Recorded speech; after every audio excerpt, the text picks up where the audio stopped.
Tuesday, and this is Trekland HQ, and we are live today for real.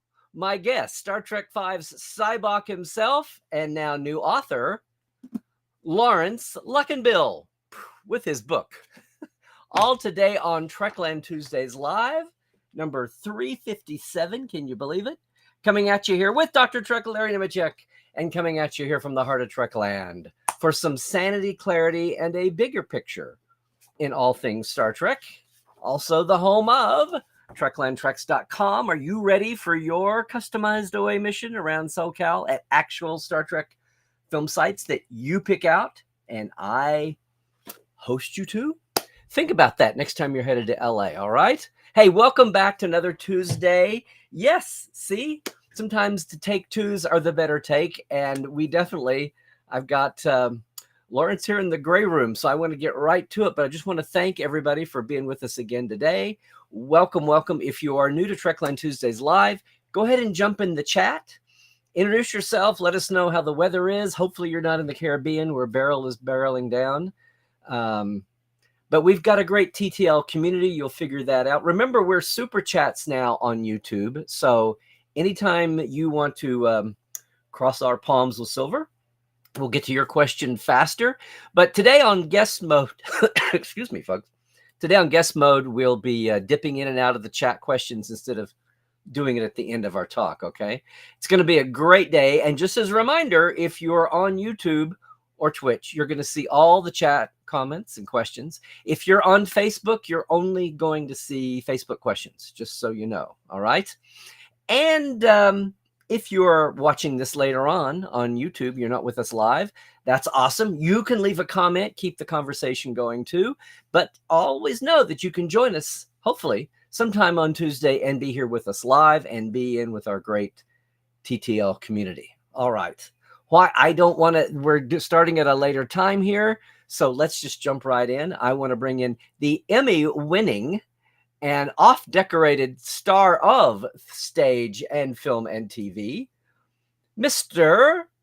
Well, we'd say Larry. We had two Larrys, the Battle of the Larrys last time. Yeah. But Mr. Laurence Luckinbill. Laurence, thank you so much for joining us, and congrats on the book. Thanks, other Larry. Larry 1 and Larry 2. Yeah. Yes, Larry 1 and Larry 2. Yeah.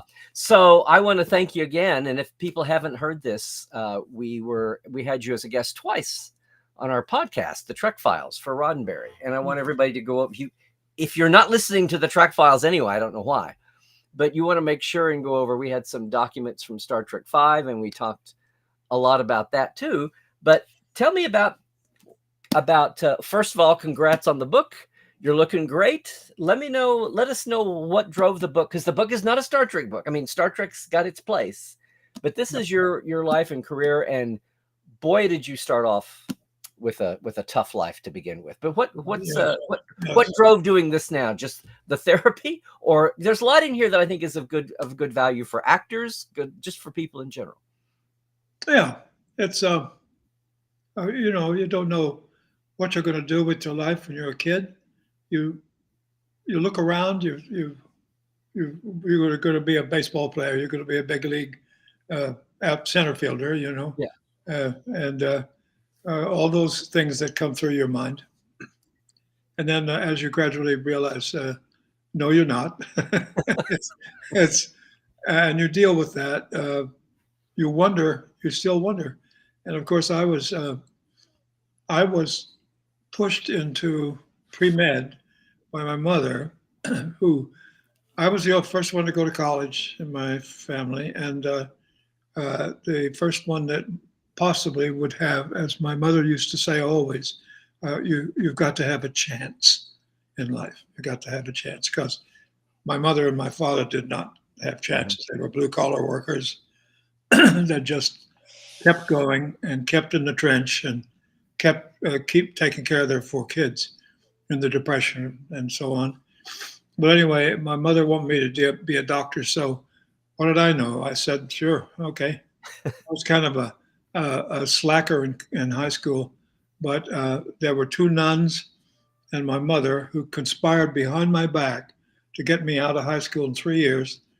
and into a junior college that cost $100 a year in Fort Smith, Arkansas, so that I might have a chance. And I started with pre-med there, and I was completely lost. And then I went to the University of Arkansas the next year, and I was worse than lost. I was I going was to say, yeah. in hell, with a ninth circle, because I did not know what X meant in physics class. Anyway, I flunked everything. I flunked everything spectacularly. Yeah. And at the end of the time, the professor who ditched me totally was my chemistry professor. It was my second go round with organic chemistry. If anybody remembers organic chemistry, Oof. it's not fun unless you're just really a chemistry person. Yep. Anyway, he said to me, "You know, you've entertained us royally this year, Luckinbill." And he said, he said, "You don't know it, but I have eyes in the back of my head, and your imitation of me was really good." And it made me sort of wonder if I was had to change some things about how I was teaching. And he said, "I'm going to tell you something you don't want to hear." And I'm like blubbering over in the corner there. Yeah. What are you going to do? I've got my mother. She's going to die. She's going to kill me. And he said, "You don't belong in the sciences. You belong in the performing arts. And I wish you well." And that was a slap that was heard around the world in my world. And I didn't know what to do. So I ran across the campus to where they were doing dental school tests. And I thought, it's got to be easier. And the guy said, "Oh, yeah, great. We need dentists. We're so glad to have people like you that are so excited about becoming a dentist. But what you have to do right now, because it's late in the season, and he takes down this box from the shelf and he says, open it and do what it says there. And I'm going to go get a sandwich." And so I opened the thing, and there's a cube of chalk and an X-Acto knife and a piece of paper with a drawing of a molar on it. So I take this out, and I'm congratulating myself because I was always good with my hands, and I could make little things with clay and all that stuff. So I grabbed the X-Acto and I grabbed the little chalk thing, and I make one tiny cut, and it explodes. The whole thing is just nothing but dust. And the guy walks back in with his sandwich. He said, "What are you doing? What'd you do to this?" I said, "I don't know.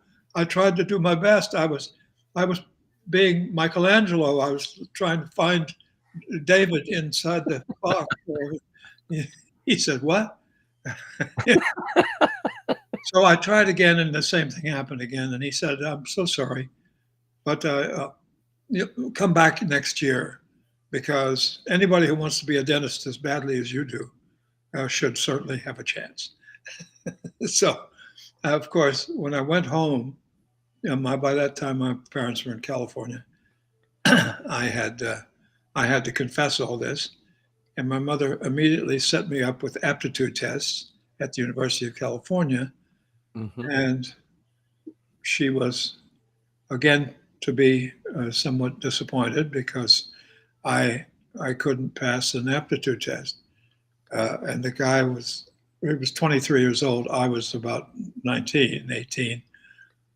He said, "Well, I've been doing this for years, and I've never seen anyone with taste quite like your sons, Mrs. Luckinbill." Taste? I'm not going to call it bad. I just don't know what to do with it. And he said, "Did you take this aptitude test seriously, Mr. Luckinbill?" I said, "Yes, of course I did." Now my mother I've been accused, so that means I'm guilty. Anyway, long story short, he ended up saying, "You belong in the performing arts." So my mother had two proofs that whatever I was thinking about, it might have been, and I didn't honestly know what the performing arts really meant. I was always a class clown, because I like to be I like to, I was a slacker. I really was. So If you it were halfway there and didn't know it. behind me, and the English teacher slapped me, knocked me out of my chair when Wow. I parodied a Walt Whitman poem she'd given me to read. She said, "Don't laugh at the words of poets.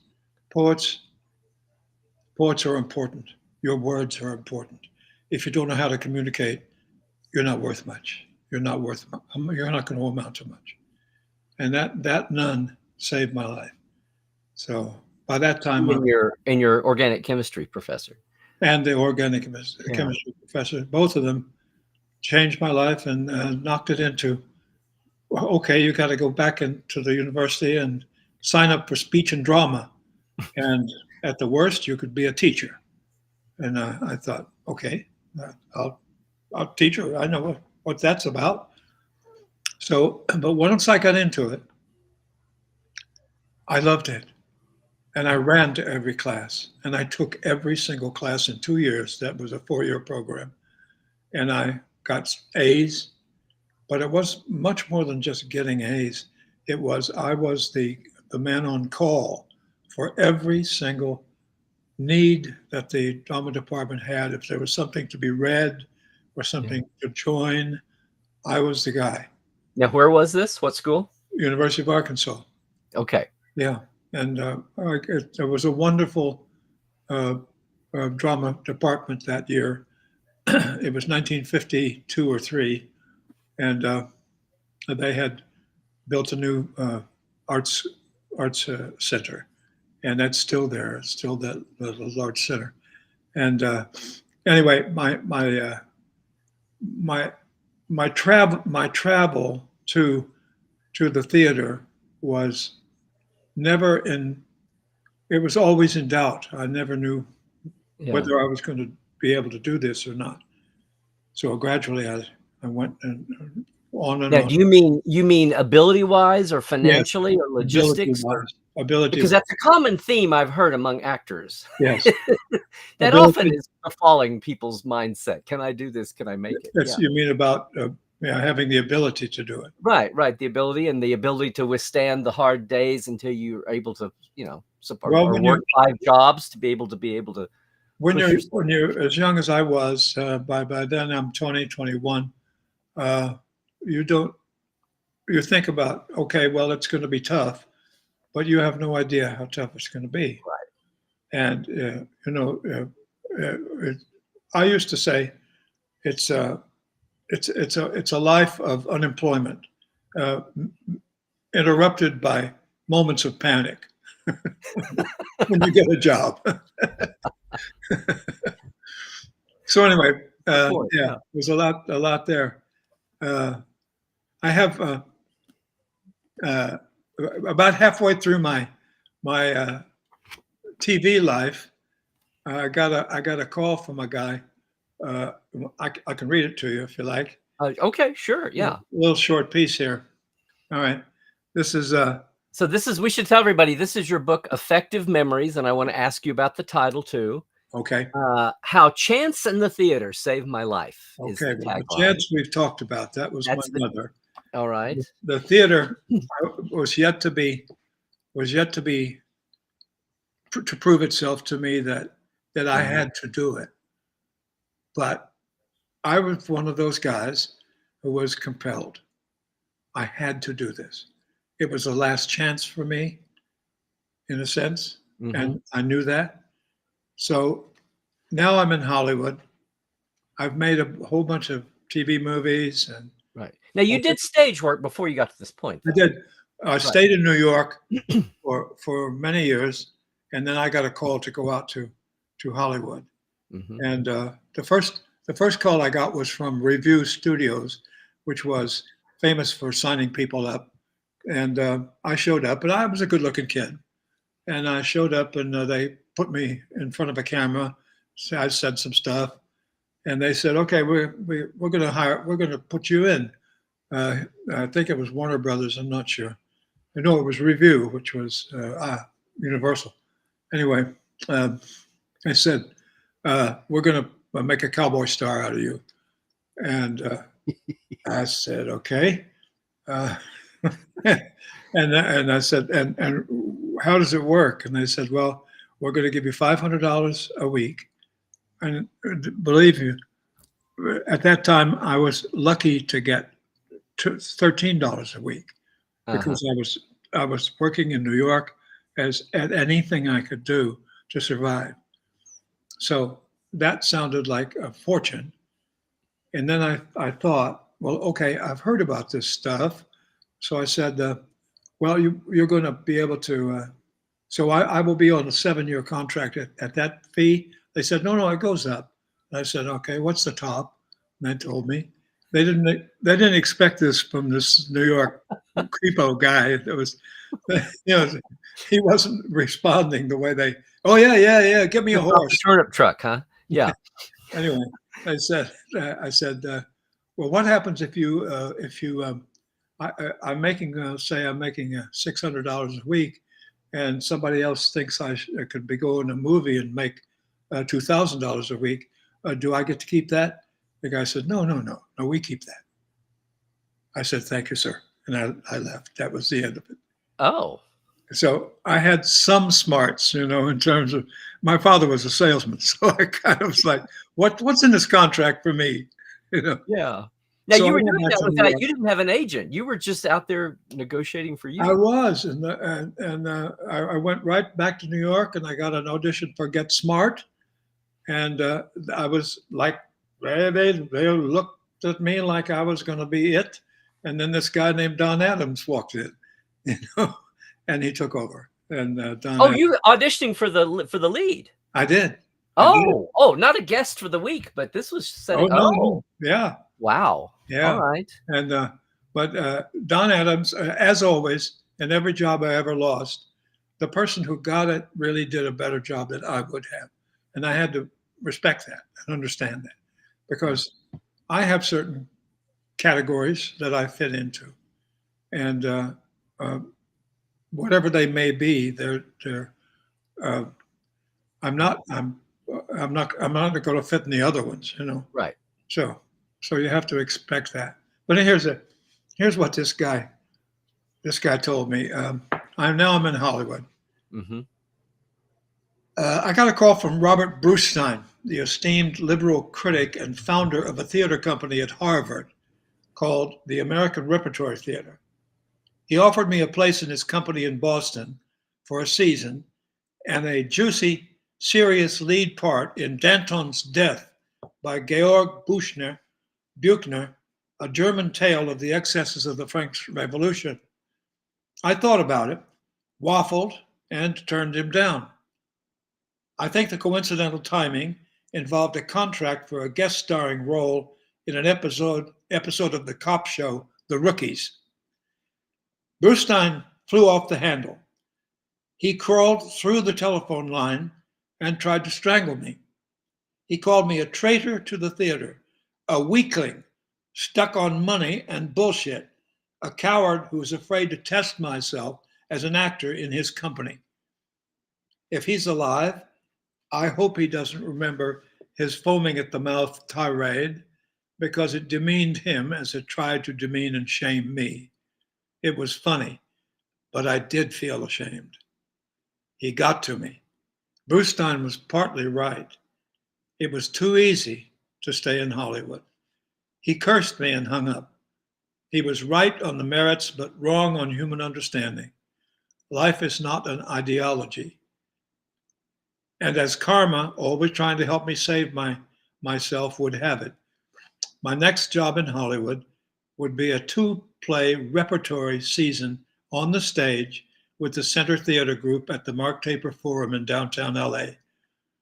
I landed leading roles in The Shadow Box and Too Much Johnson, working for my mentor, the wonderful Gordon Davidson, my friend for life.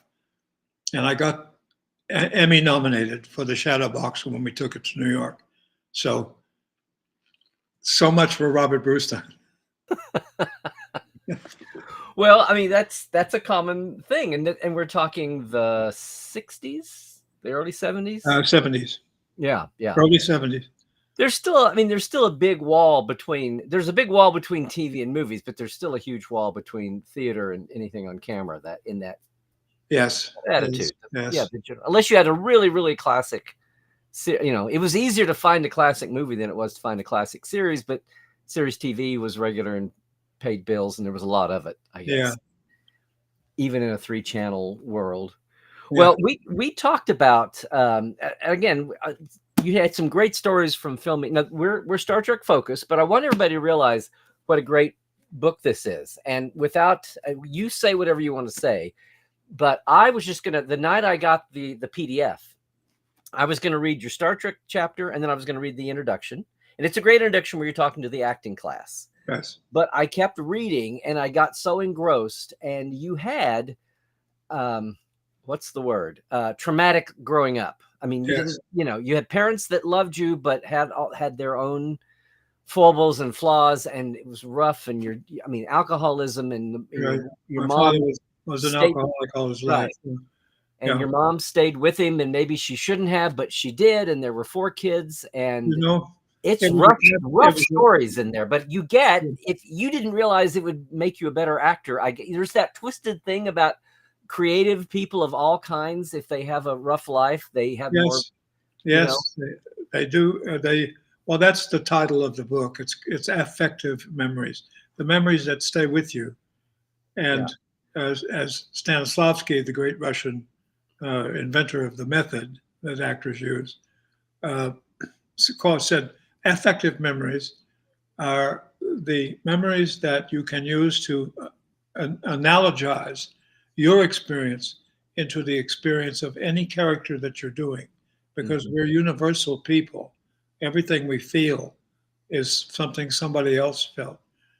And the reason you would do that is use your own experience to have a more authentic experience inside that character that you're playing. And that works for Star Trek. It works for anything. It worked for Sybok. I was using my own memories. I was going to say the karmic kind of silver lining of folks who they think they're either want to be a writer or an actor or something that's going to channel real life experience. You know, when they go through trauma or they have a really rough time experience something, it's like, oh well, here's my, you know, I'll file that away and use it down the road somewhere. I mean, like the silver lining, if there is one, is that. But when you're a kid and going through the kind of family life that you had, you weren't thinking, oh, I'll just file this away.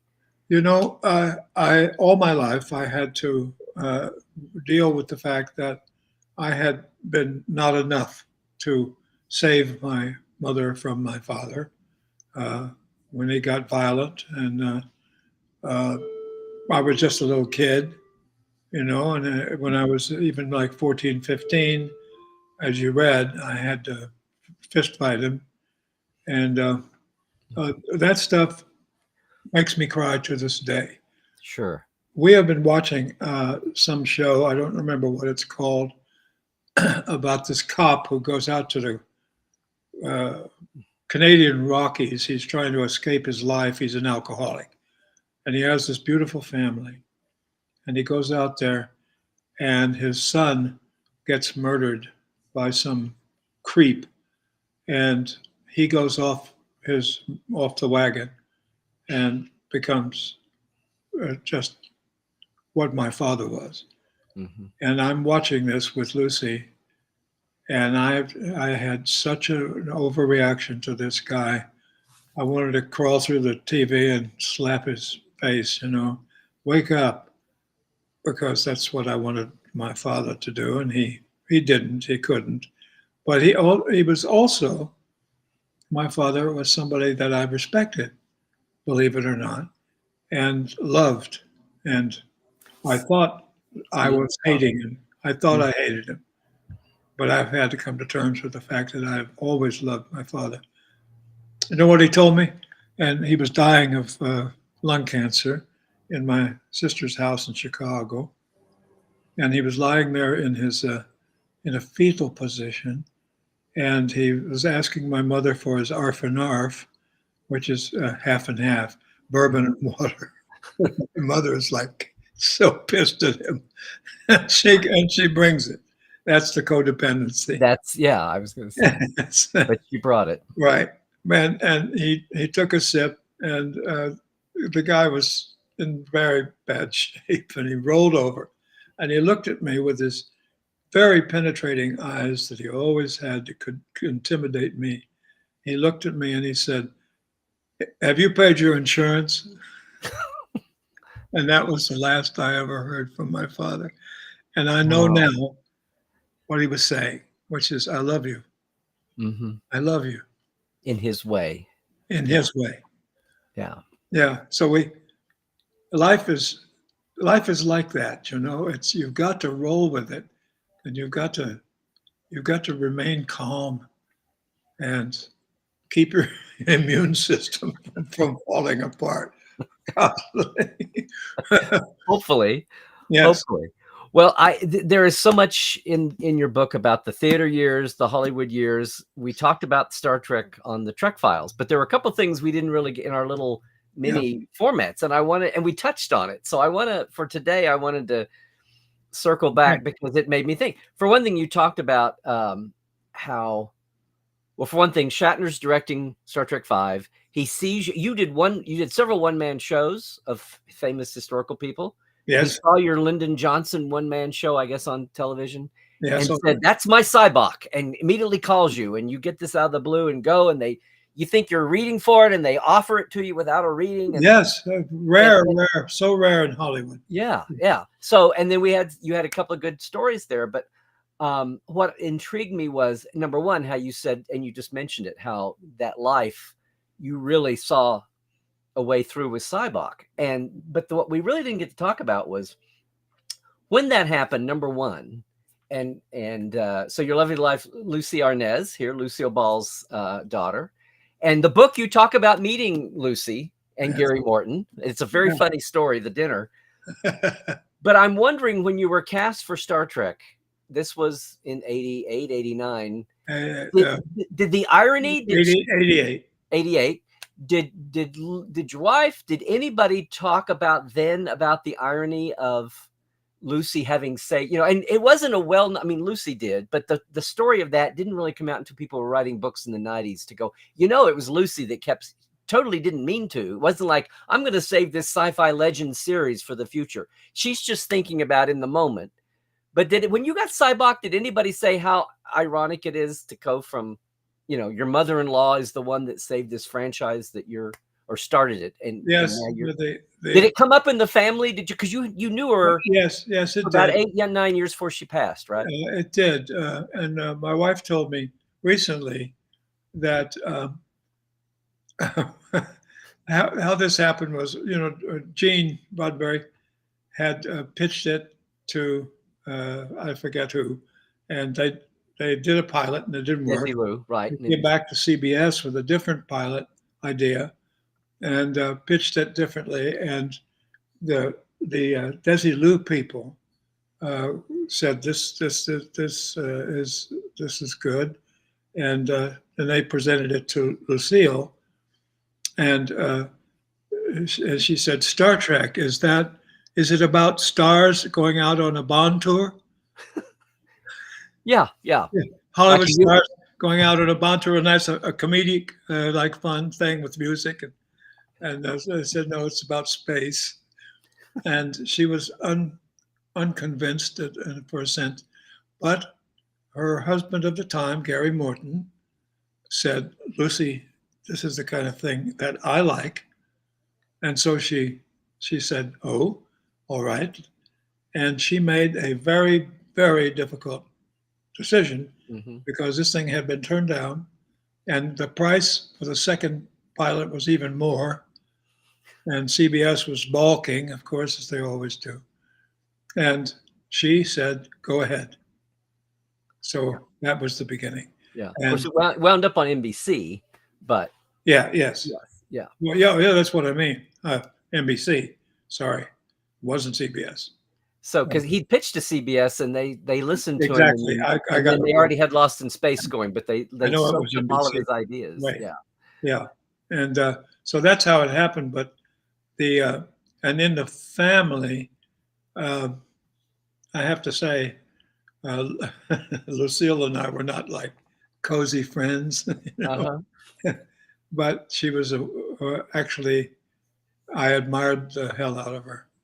And so I was, and when I got on the set, people talked about, your mother-in-law got this going. And I was like, okay, that's good. I mean, you knew that though, right? It wasn't like a revelation until no, it wasn't. We knew it. yeah. Yeah. And so the effect of it was that I felt, without knowing much about Star Trek, because I hadn't watched it, uh, the effect of having that contact, I think, actually made it quite serious for me to do. I was always serious to do a good job, but I intended to really make Sybok work, and there are two movies that I've made out of 26 or 27. One's The Boys in the Band, Mm-hmm. and the second one is Star Trek. They're the only ones I can watch. And I watched them because I had, in both cases, stepped further into my place, my good place.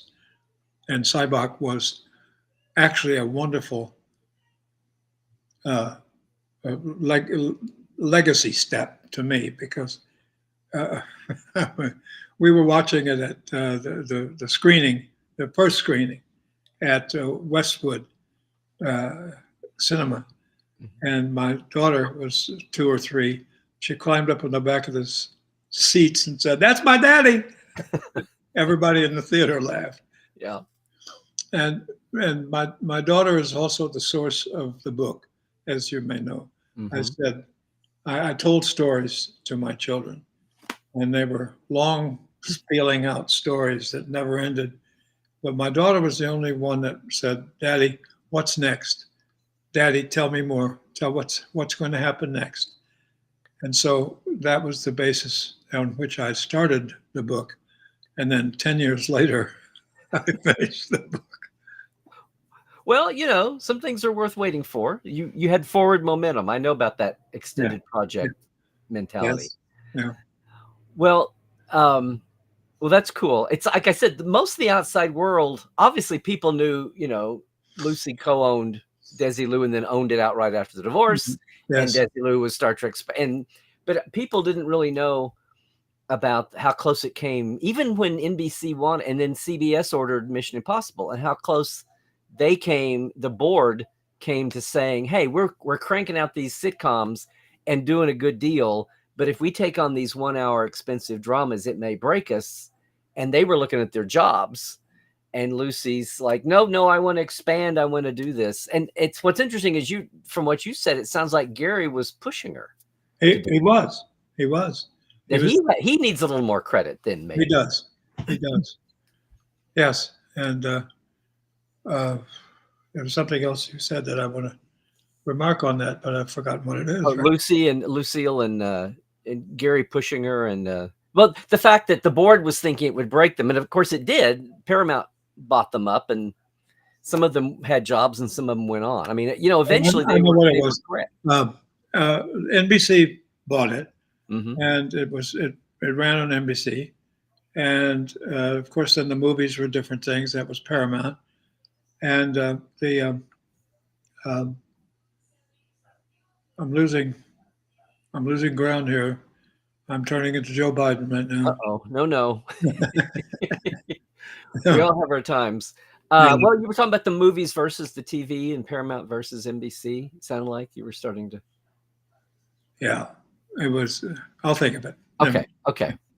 Well, the other end of the equation is going into it. You were, here. Every project is great starting off. Yes.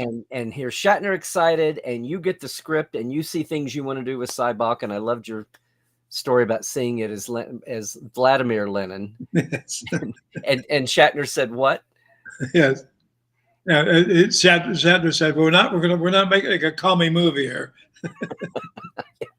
But you meant about a leader who's idealistic and then reality. I did. So, like someone who wants change for people, and then as the obstacles pile up, uses dictatorial efforts Mm-hmm. to try to make everybody do what he wants them to do, and then that becomes uh, criminal. And Sybok, I mean, once he stole the enterprise, he was a criminal, Mm-hmm. and that's not the way to start a life of saving everyone, Right. you know. What? But the moment that I could connect with that alien and say, "Give me your pain," Mm-hmm. the first moment I had just sailed me into the rest of it for the whole thing. And I still, I mean, people say, "Can you do that?" Yes, I can. Shatner can't do that. They had to do monofilament line on his fingers to be Oh, able. really? My Yeah, goodness. in Star Trek 3, there's one Yeah, close up, yeah, and they had to do that. Well, and of course he was directing, and we talked about this on the Trek Files, but I want to push on. But I think you said basically the shoot for you was a good memory, a good creative yes, process. yes, absolutely. Movies are boring to shoot. There's a lot of downtime. You sit around sometimes Uh, for 4, 5, 6 hours waiting for your shot, particularly if you've got a lesser part. But if you're even when you've got a main part, that happens, mhm. and you have to keep your juice rolling. And I used to do it by making George Takei laugh off stage. But I think I told you this, that at one point Shatner stopped the rehearsal and said, "If you guys don't shut up, I'm throwing you out of this set." That's funny. You know what's really funny was I just talked with I don't know if you know. Well, Phil Wayland was DeForest Kelley and then William Shatner's longtime stand-in and Yeah. body man even. And he had just told me that story. He didn't have it tied down to you as the culprit, but he Oh, said there was one time you could hear George's laugh across the stage and they were yes. trying to shoot or George, rehearse. And George Shatner had a threw him out of funny the laugh. stage. I had a And funny then you laugh. came along with the other half of the story that it was your fault. It was me. It's just heard that in the last couple of months. Well, I was being a class clown off stage. There you go. There you go. Yeah. Well, so you get through the filming, you see the screening, you were talking about your proud daughter. What was your vibe about it, feeling? You're talking about now in hindsight, that's still one of the movies you say you can watch. Yeah. Were you thrilled? Were you all upbeat and say, hey, this is because had you watched the other Star Trek movies at least for reference? Yes, Or? I did. For reference, I began to watch them then, and I I thought our movie was really good. For one thing, it was kind of softer than some of the others. Uh, some of the villains of the other was kind of bothered me. Uh, I'm not sure why, but Mhm. I didn't want to be that kind of villain because I didn't think Sybok was that kind of villain. Sybok had a dream that came from God, and whatever God it might have been, whatever God you believe in or I believe in, there's a goodness about that it was seated deep in him. Bill and I used to have a conversation about these rock guns that were in use in the movie. Those pipe And guns, yeah. yes, yeah, Like, yeah. how do they work? What's powering those, Bill? but but I thought that Sybok should not have a gun ever, and then we had to fight over one. But Bill actually agreed that Sybok was not the kind of person who came to shoot. He was the kind of person who came to bring peace. Mm-hmm. And then he got pissed off about it. Not everybody would, Wanted be peaceful.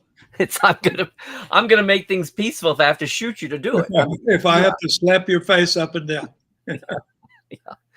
Well, I'm curious, as the movie came out and you'd seen the other movie. So yeah, Ricardo Montalban, Christopher Lloyd had played. There wasn't a head actor adversary in the first movie so much. Yeah. And then kind of the same way in the fourth movie, where it was us versus time and the whales and the ticking clock and all that. Then there was Khan. That was Ricardo. Right, Ricardo Montalban Khan, and Christopher Lloyd was the Klingon in Star Trek 3. But what did you, as time went away from the, I don't know, I was wondering what your reaction was because 5, and we talked about this, and I want to ask you now. So over the years, because of Shatner and a lot of things he faced that weren't his fault or he was up against, it's not looked on by many critics and by a lot of fans as like the best movie. In fact, sometimes they even put it down as did that dawn on you as the years went by? What did you think about that? And what do you think about it today? It did, and it bothered me a lot because I didn't believe it. I did not agree with that. I know movies. I know movies. I know stories. And this story of these guys who are sort of hanging out in the park, climbing El Capitan, and then somebody steals their ship, and they have to go solve that. And then they find that it's Spock's brother. That's a wonderful plot moment. Mm-hmm. And then all of that worked out, and at the end, Leonard and I had that moment, brother to brother, that still just moves me to this moment. And then the sacrifice that Sybok makes to save the community, basically. And then they're back in the park, merrily, row your boat. Right. And that's a sweet ending, and I think it's a generous script. It's a generous story of these guys, and I like that. And it was we didn't have time in the movie to connect Leonard and me, really. It came at the very end. As characters. Right. As characters, as brothers. Brothers, right. Yeah. Well, I was going to, we talked before on the Trek Files about your momentous 15-minute actor-director meeting with Shatner. We kind of laughed about it. Yeah. Did you, I'm trying to remember, did you seek out Leonard, or did he seek you out and say, hey, let's have a Vulcan huddle? I mean, or did he give any advice, or did you ask him any questions, or did you all do any kind of notes along the way? I mean, he was a Sybok. Sybok was not a standard Vulcan, so there's that, but still. Yeah. Yes. No, that didn't happen. And I was sorry about that. It happened after the movie. Leonard and I became friends. But in the making of the movie, it's all business, and you don't really have a lot of time to go and ask those kind of questions. What you have. I mean, you're always on an early call, and the movie's always under pressure, and you've got to get it done, and so it was not easy. I did certainly get along in a friendly way with DeForest. And with George and with other folks, but Leonard was a little.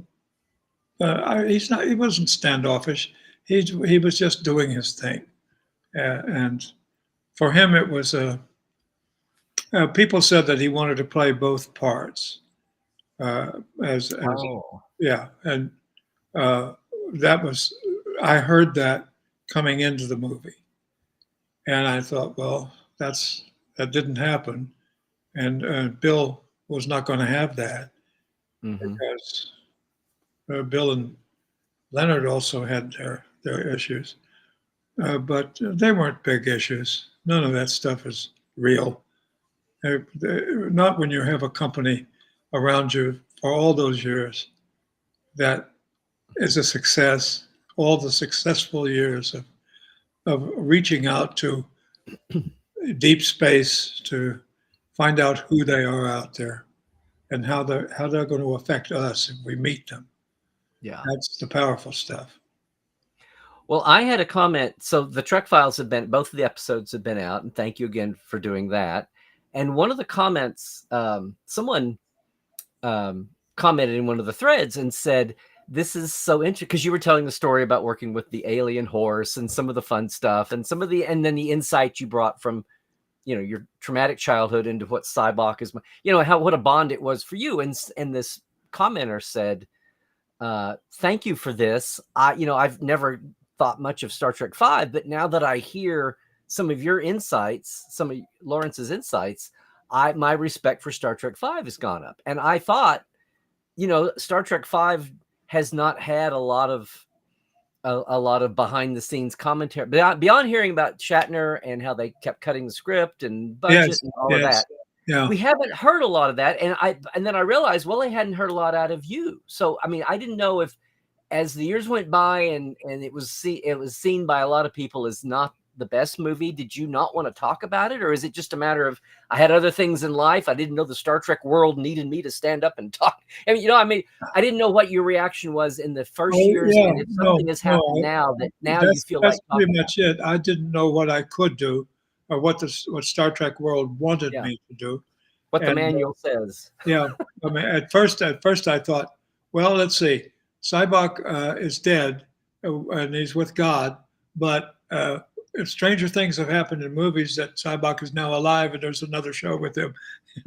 Well, yeah. Well, that's what I was going to say is a couple of things. Number one, so you're talking about Strange New Worlds showed they haven't had him as a character, but he's there, and they've used him. And of course, Strange New Worlds is about 20, 25 years before the events of Star Trek V. So he's alive because he hasn't died yet.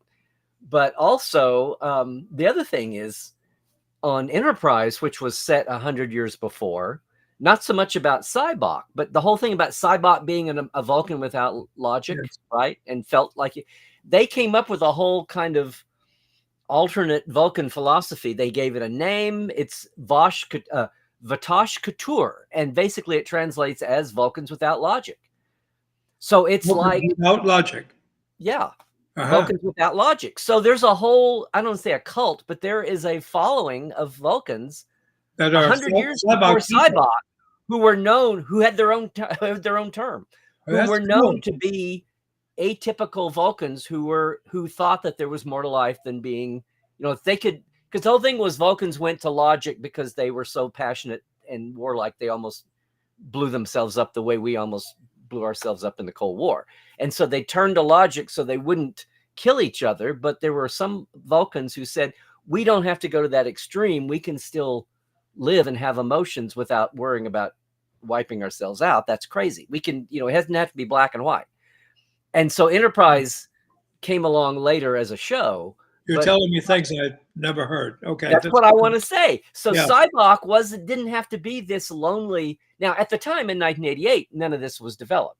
Yeah. But in the years since, Star Trek's canon universe has said this thing about Vulcans without logic, and that was their philosophy. Yes. And they were proud of it, but they were outcasts. They were still outcasts. Yes. And they kind of had to hide it. But this was by canon timeline, by the chronology of Star Trek now, this was 120 years before we met Sybok in Star Trek. Sybok doesn't have to be a loner. This is stuff that comes from classic drama, from the Greeks to the Romans to the gradual growth of art and dramatic art, which allowed more and more exploration of people, of humans. And at the beginning, of course, there were two actors on stage, and they had masks and big shoes on and costumes. And their only other people on the stage were the polis, the people of the city. And so those were very stringent dramas, and also very uh, I would say uh, when they did comedy, the phalluses were 11 feet long, and it was all this kind of Talk about slapstick. that Okay. this is who humans are. This is who humans are. Also this, Hmm. and so I'm kind of rambling my way through to understand that this development of this the Sybok piece is very important. It's Hmm. very important because we're all of us human, and we know Sybok better than we know Spock, really. Yeah, Although as far although as we think we know Spock because we've seen Spock react and all of that, but uh, Sybok ought to have a better chance. yeah, I so wanted to ask you about that because I didn't know if you were aware that. So you're aware that they've used Sybok as a character again, but even on a bigger plane, they had postulated that there were always this, I hate to say renegade, but there was an This, outlier group of Vulcans who yes, rejected that and said, we don't have to live that way. And there's nothing wrong with, and, and then you get into all kinds of diversity and representation. And it's like, it's outcast Vulcans who don't have to hide who they are. And you can play with that level of it too. oh But my goodness, yeah. Well, then you get into LGBTQ right, and right, all other others that even to the others, which was Spock people, there were others, right. which is which is the truth of life, isn't it, Pretty much. Larry? Yes. I Yeah. mean, everybody has an other, and we have to face that at some point and say, why do I feel this person is less than me, or weirder than me, or what? And as long as, I mean, in the book, one of my first things that I tell people is, if you have to do something, do it, but make sure that you're the only one it hurts, and Mm. do what you need to do in life. You're the only one at risk. You're the only one at risk, and so that is uh, that's a wall hanging for those kind of outsiders, and and also for the insiders. Don't hurt people. Don't hurt people because they're different. You know, and Well, that was, yeah, I'm glad that they've developed a whole storyline on this. But I'm too old to help it out. yeah. Well, I think it's, yeah, again, we've got two things going on here. One is the development of Star Trek, but then Star Trek's developed different eras at different times. And so, but all the early foundational, the original series, the original series movies, people eventually say, well, what about what happened before and what was in the, have you watched any of the current Star Treks or the recent series? No, I watched some of the movies with Chris Pine, and I was not happy Mm. because I thought uh, um, they abandoned Gene and the storylines that Gene wanted to deal with, which was who are we in this universe, Mm-hmm. and they became just spectacular movies about the way Star Wars is. That's Yeah. for kids, and Star Trek is not for kids. It is for kids, but it's for grown-ups who want to match themselves against deep space. I Yeah. mean, I have thoughts quite a lot about this, whatever it was, the little satellite we sent out, seven and third Yeah. in the 70s, The Voyagers and the Pioneers. Yeah. With the and plaque and the, when it reached the end of our galaxy, they turned it around and it said goodbye to it, and it turned around and went into deep, deep space. It's still out there because it's got solar wings. It's still in somebody's solar system.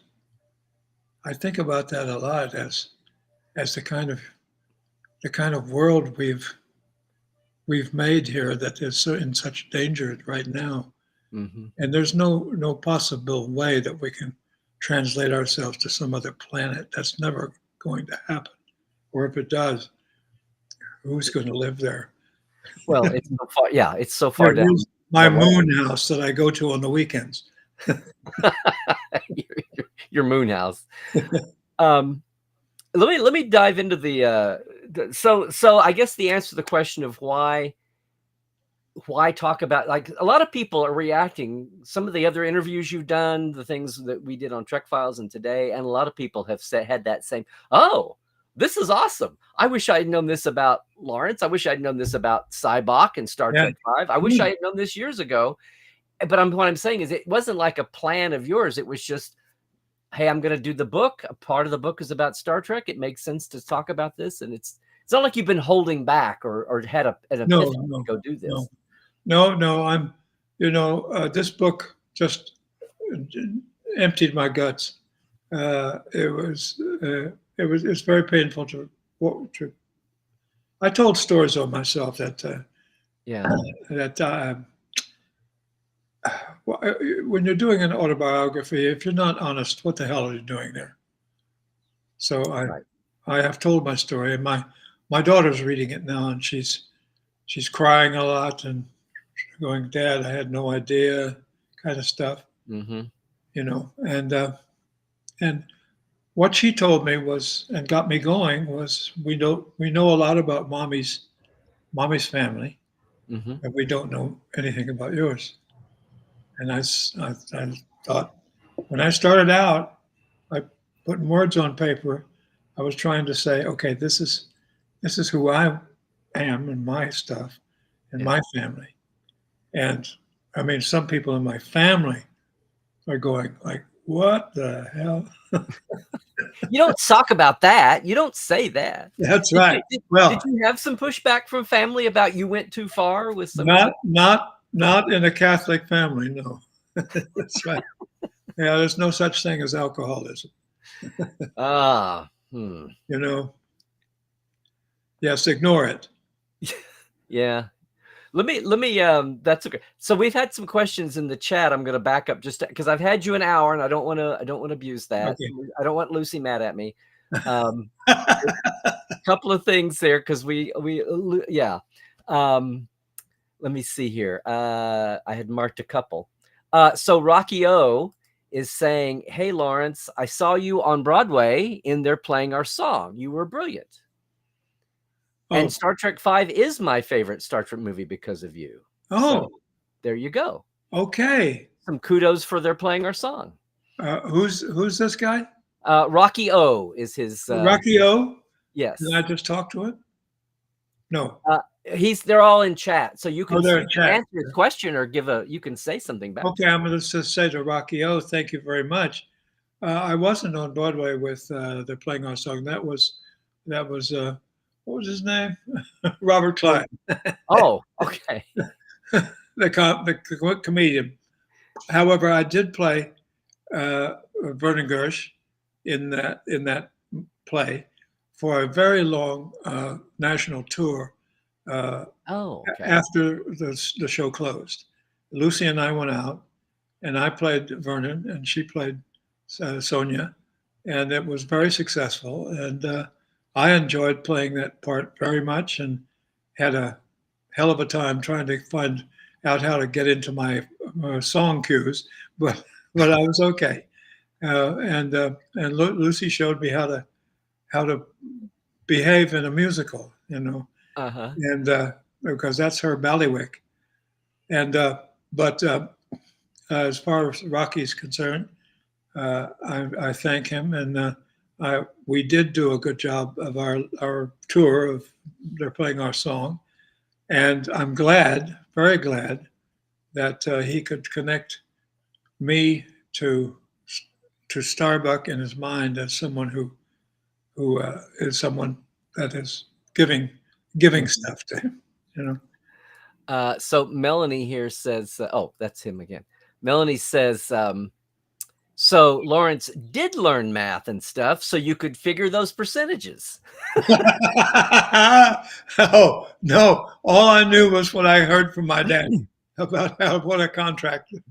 My father And when I was born in 1934, the worst year of the Depression.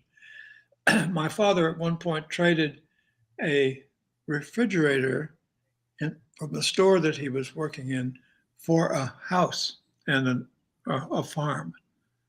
Not a refrigerator, an ice box Oh, for wow. a house and a farm, 40 acres.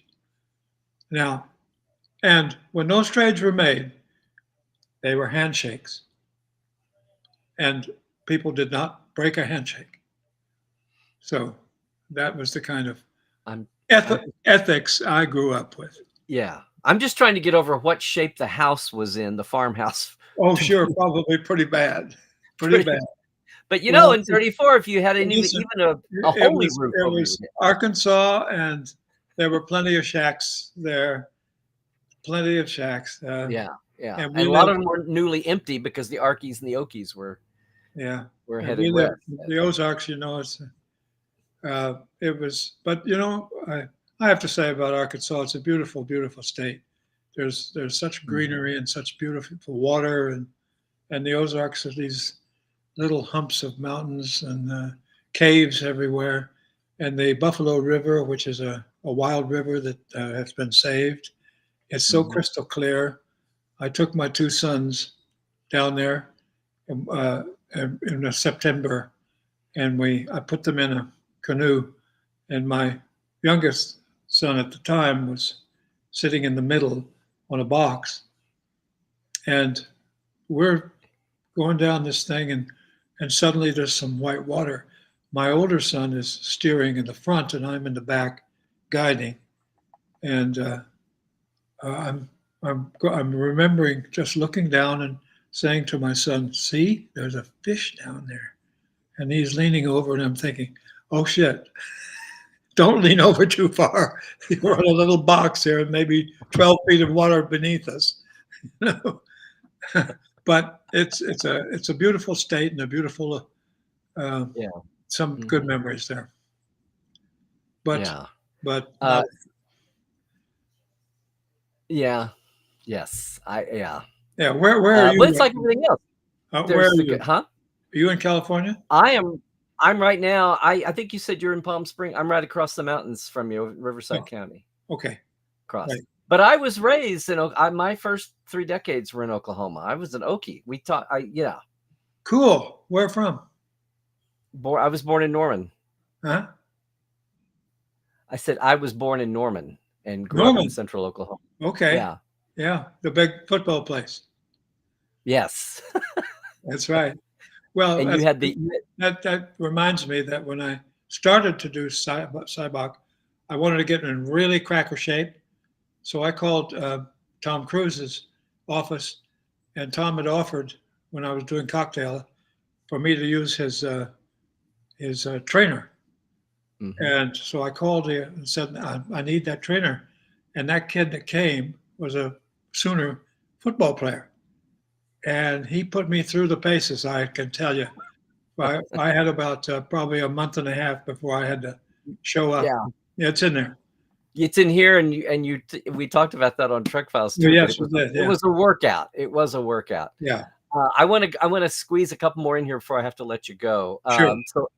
So our friend Adam Pranica from Greatest Generation, he's going back to your story about the 12-foot phallus, and he says, "There you have it. Sybok had a jumbo."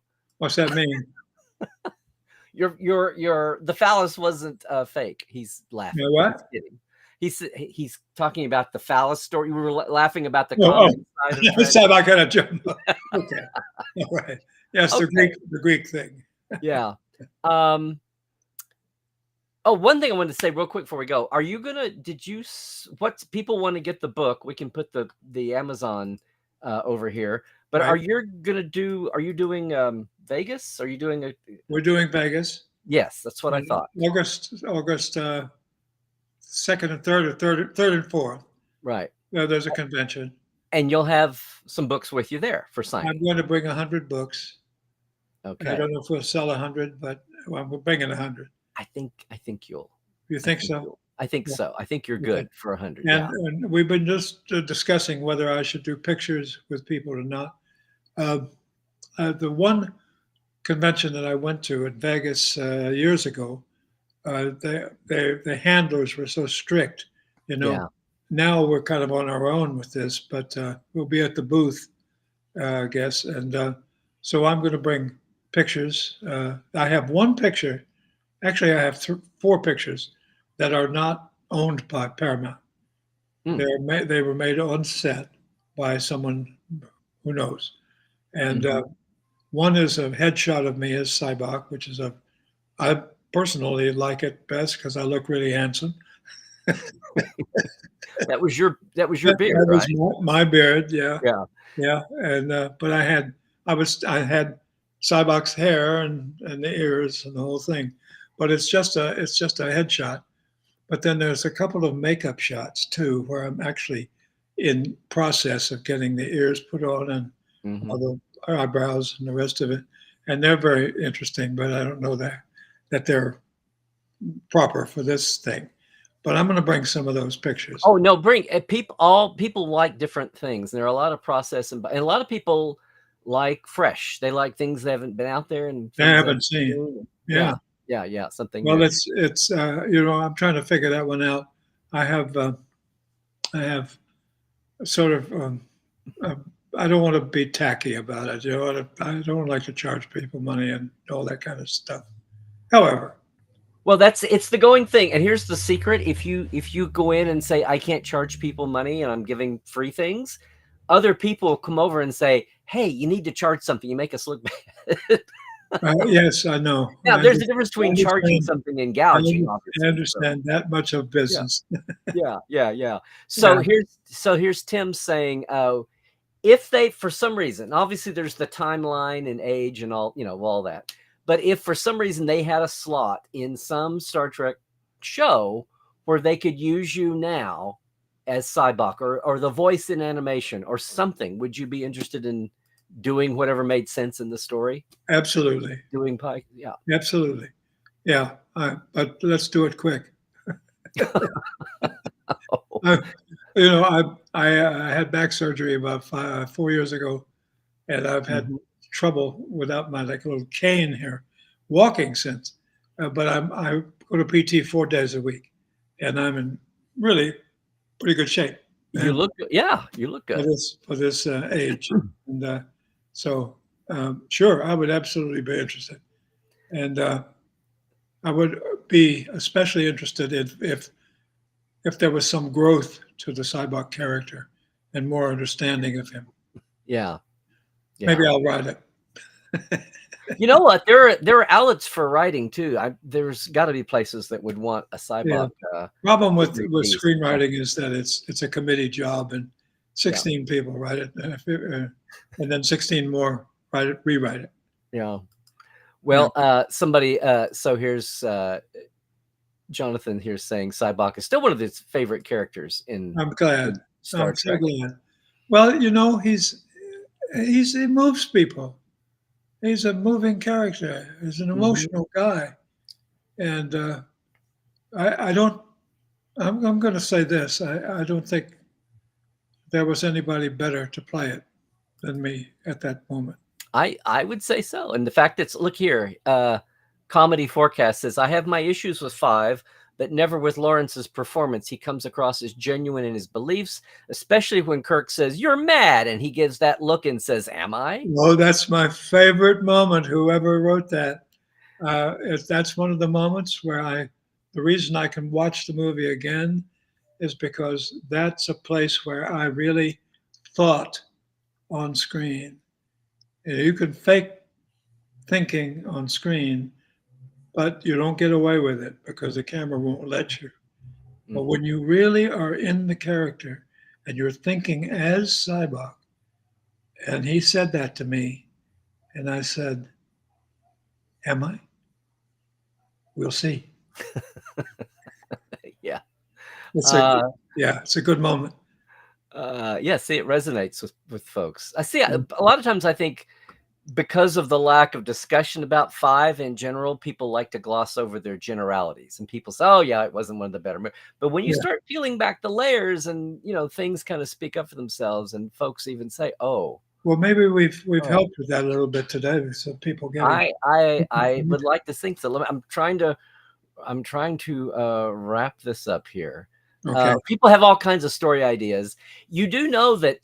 Here's a question for you. At the time of the publicity and doing all the promotion for the movie and all that, there was a little bit of purist and people who weren't used to the franchise evolving very fast, and there was a little bit of pushback about, what do you mean Spock has a foster brother? Why did we never hear about this before? What did they can't just come in and write? And it wasn't about you and the performance, but it was about people, just fans, who were mad about, oh, they just pulled this out and we didn't know about this before, which is ironic because having new shows are always about finding new wrinkles, to the point where Yes.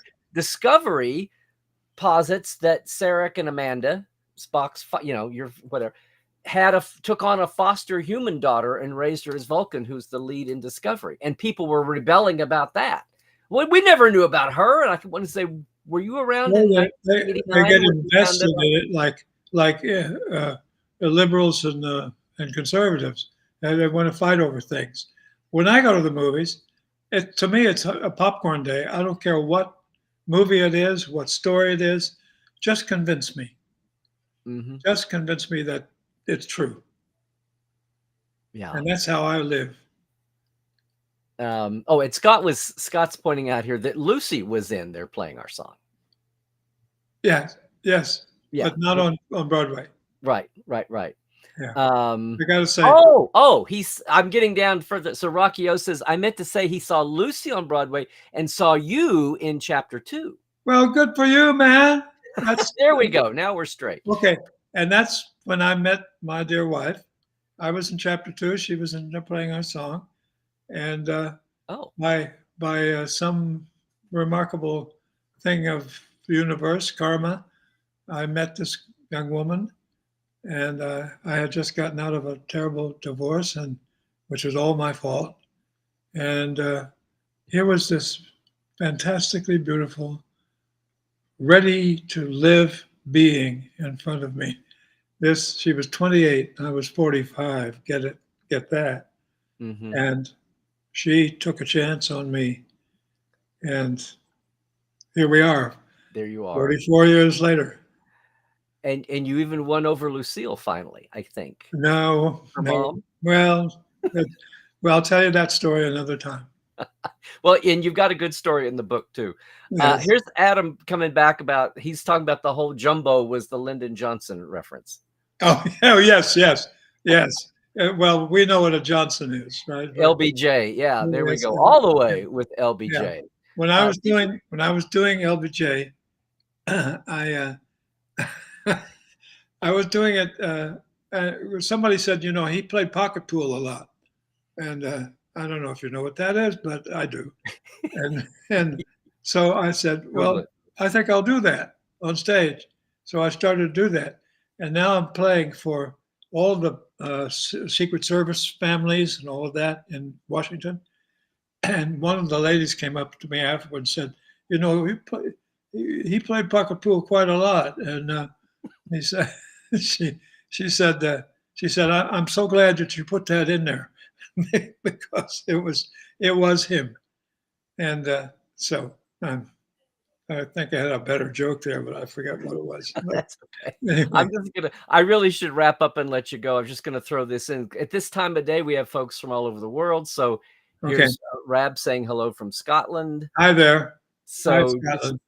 Just know, I hope talking about the book and getting out, because you've done interviews too, I hope everybody's had a good reaction to, I never knew that about Sybok. I never knew about that movie. And I certainly didn't know the book is your own life. doing well, and people who read it, who take the time to even open it, don't want to stop reading it. And I had to put it down to go to bed. Yes, and people have said that they've stayed up late to read it and finish it. And one of the things that Lucy said to me after she and I did this edit before we're going to hand it over to the publisher, and she said, Larry, it's a good read. That's big praise from Lucy. Uh-huh. And Mhm. she knows what she's talking about. So it is a good read. And I read it again now to revisit my what I owe to my parents and what I owe to my children and to my siblings, Mhm. because that's a lot of what the book is about how this obsession to do theater and movies became my life. Like I was, it was a lifeboat, and I left behind a lot of my my family in the process. Yeah. And I'm sorry about that, and I will always be sorry about that. But on the other hand, uh, what I've learned from writing the book is how much I love them. All of the bullshit is gone. I'm the last one. Mhm. There's nobody else left in my Were you family. the youngest of the siblings? No, I was the first boy. I was Oh. the boy, and there were two behind me. And I had an older sister Mhm. who died young, and then my brother and my younger sister died this year, or not Oh, this year, but a couple of years ago. sorry. And yeah, but it's it's hard. Did that feel liberating to let you be so vulnerable with the family stories, knowing that you were the last one? Yes, yes, it did. It did. Also, it was liberating to actually get down to the truth, dig Mhm. down, find out really what you need to say, and then say it. And one of the things that people like about the book is that there's no BS in it. It's just, There's not. It's pretty raw yeah, and honest. That's the rough word for honesty. So, yeah. well, listen, I should. Let's leave out all the sex and No, there's a little bit of that in there too. But anyway, it's an honest, it's a life. It's an honest life, it's a and it, human life. yeah, it's a human life. And again, your tagline there, how chance and the theater saved my life. Yes, And it's, I understand that getting away from family was your survival, but at the same time it's bittersweet, yes, and to be able yeah. to do that. But thank Larry, you. I love Yeah. talking to you. Thank you. Thank you. I love talking to you. And I'm again, people out in the world are going, why haven't we heard from you before? Well, it's not a conspiracy, or it wasn't a big plot. It's just the way life is gone. But I look forward to seeing you in person in Vegas, and Okay, everyone else is. okay, I'm hearing from you live then, and hope all the rest of the promotion for the book goes well and things stay brisk with that. okay. I'm sure it will, and I can't really wait because I mean I'm excited to go and visit with all these folks again. When I did the Vegas one before at Caesars, I think I A forget what, long time ago, it's a long time different ago, vibe. a It'll little be a different. different. People have more perspective now, I think. But 500 people lined up to get a signature from me on a picture and stuff. And I wanted to take time with every one of them. My wife laughs at me because I want to know where you were born, where you grew up, who your siblings are. And of course, the handlers say, "Yeah, move on, move on." And but I really enjoyed every single one of those people that came up to me. And that's the kind of guy I am. Really, Yeah. I'm from Arkansas. What the hell? Well, from an Okie to an Arkie, I can't wait Yeah. to Okay. You know see the that. old story though. Hey, Okie, if you see Arkie, tell him Tex got a job out in California digging oil wells. All you need is a shovel. Is that a song? Yes. Oh, I've never heard that. That's Yeah. awesome. Okay. Yeah. Well, now I have to go dig that Working up. in a bank. All you need is some money. I'll have to look. Hey, Okie, if you see Okie, tell him Tex got a job out in California. I'm not. Yeah, Tex got a job in California. I would not go live in Texas. Anyway, listen, I got to let you go. This has been awesome. Everybody's really enjoyed it. We're going to look forward to that. We've got the link for the book in now. So thank you so much. Thank Lucy for her patience, and thank Well, your granddaughter. Thank Kate for helping set up I all will this do. also. I will do. And yes. And everybody, if you enjoyed today's show, I'll let you go, Laurence, and then I'll close out with All everybody right. here. Thank you very much. But thank you so much, man. Yes, sir. Okay, we'll see you. Okay. All right, everybody, was that awesome or what? Again, it's a guest format today, so we're not gonna really. Oh yeah, we had a drinking. Where we had a drinking cue there. If you were an old life support liver, that was the cue thing. So hey, listen, we had some awesome. I think we had some first timers here, so it was great to see so many folks. So we got the link for Laurence's book. I could not, especially the first chunk. I need to get into his mere New York days, but just his childhood and growing up and getting his foot out the door was compelling stuff. And then most of the Star Trek V was actually kind of comic relief. And if you heard the Trek Files, you heard us talking about dealing with the alien horse, which was kind of funny. Anyway, it's great to see everybody today. Thank you so much. Thank you for your patience after last year. See, great things are worth waiting on. Take 2. I'm going to get out of here now, but I just want to thank everybody for being with us today.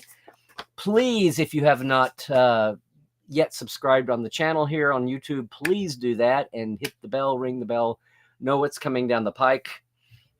And we've been having a lot of guests lately, so I'm looking forward to doing this. We'll be talking. Of course, Prodigy was out this week, all 20 episodes. It's driving the pundits crazy, but it's driving fans crazy with joy, I think, to have it.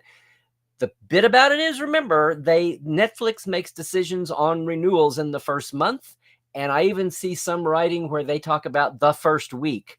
So even if you are not a fan of Prodigy and you're selling yourself short, because it's not just for kids by a long shot, the longer Prodigy goes on, the more involved the plot becomes with anything the equal of any other Star Trek. And it's involved with canon of this very big decade, the decade of Lower Decks.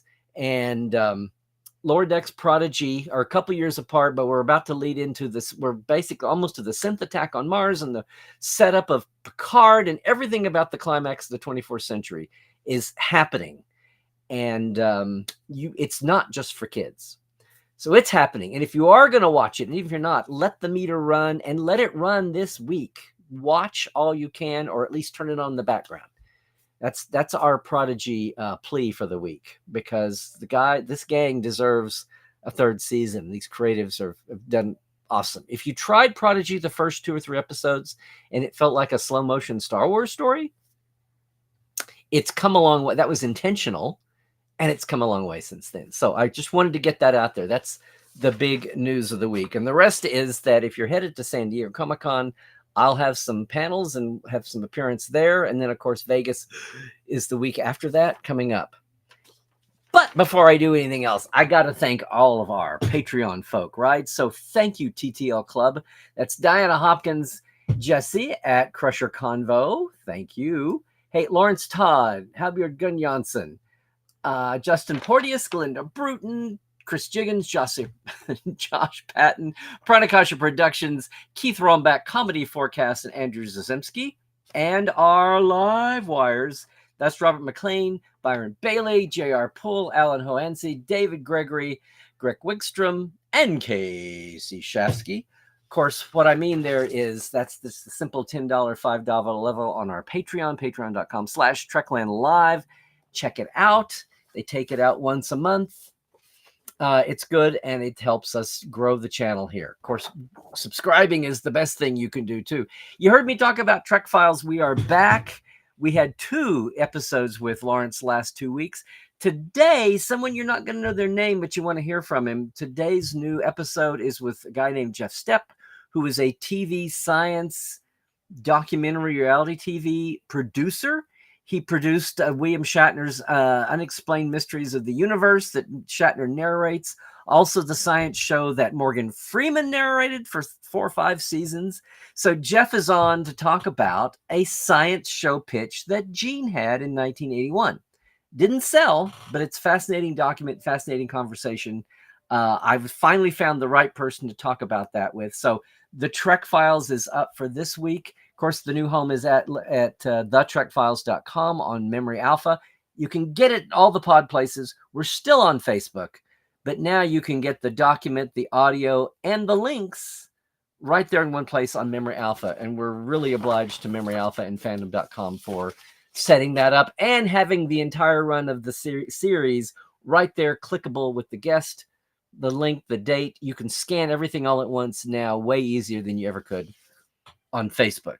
So yay for that. Of course, otherwise, I'm here on Twitter, X at Larry Nemechek, Larry Nemechek's Trekland, on Instagram and Facebook, and especially YouTube. Please do it. Portal47.net is our backstage Star Trek monthly mini-con every month of the year. No post-con blues with Portal 47. I owe folks some links as we head into convention season this year. So if you're headed to San Diego, hope you can come by our panel. I guess we're into the window we can advertise our panels now. Yikes. Sunday at 2 p.m. we have a great one. And Thursday, I'm on a Roddenberry panel. Thursday at 1:30, I believe.